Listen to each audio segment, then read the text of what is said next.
In the world of Silent Zone, the timeline from infection to total loss of autonomy is measured in minutes. Symptoms manifest as uncontrollable rage, turning individuals into predatory threats almost immediately upon exposure.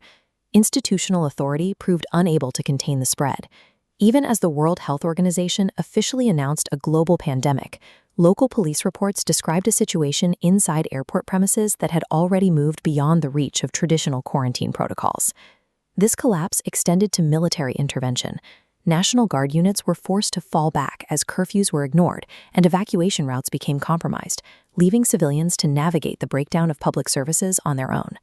In this environment, the narrative adopts a familiar logic. When the state can no longer provide security, empathy becomes a tactical liability.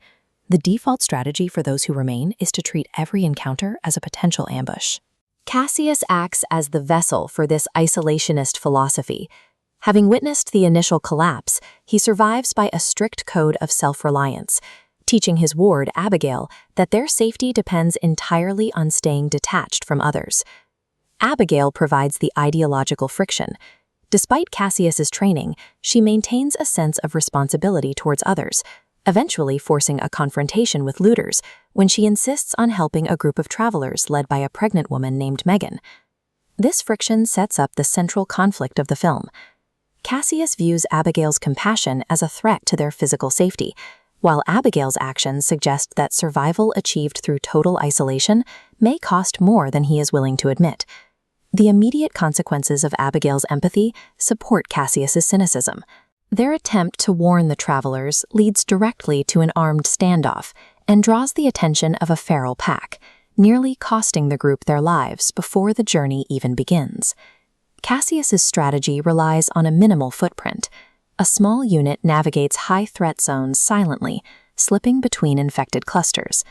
Adding a pregnant traveler increases visibility and noise, expanding the threat radius and attracting the packs Cassius avoids. Tactically, Cassius is correct. In the short term, his harsh mathematical approach to survival ensures they stay ahead of the pack, providing a grim validation for his lack of empathy. The group eventually finds a compound powered by geothermal energy and stocked with supplies. It is the home of a scientist who has managed to maintain a high standard of living far from the chaos of the colonies. The scientist represents the endgame of Cassius's mindset. He practices a form of social Darwinism, believing that the apocalypse has finally stripped away the illusions of civilization to reveal a world where only the ruthless have a right to exist. His theory posits that humanity was a failed predator that exhausted its environment. To him, the collapse was not an accident, but the inevitable result of a species that had outgrown its own resource base.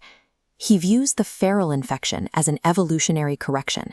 He classifies the infected as Homo sapiens cruentus, arguing that their move back toward base instinct is a necessary adaptation for a world where traditional human cooperation has failed.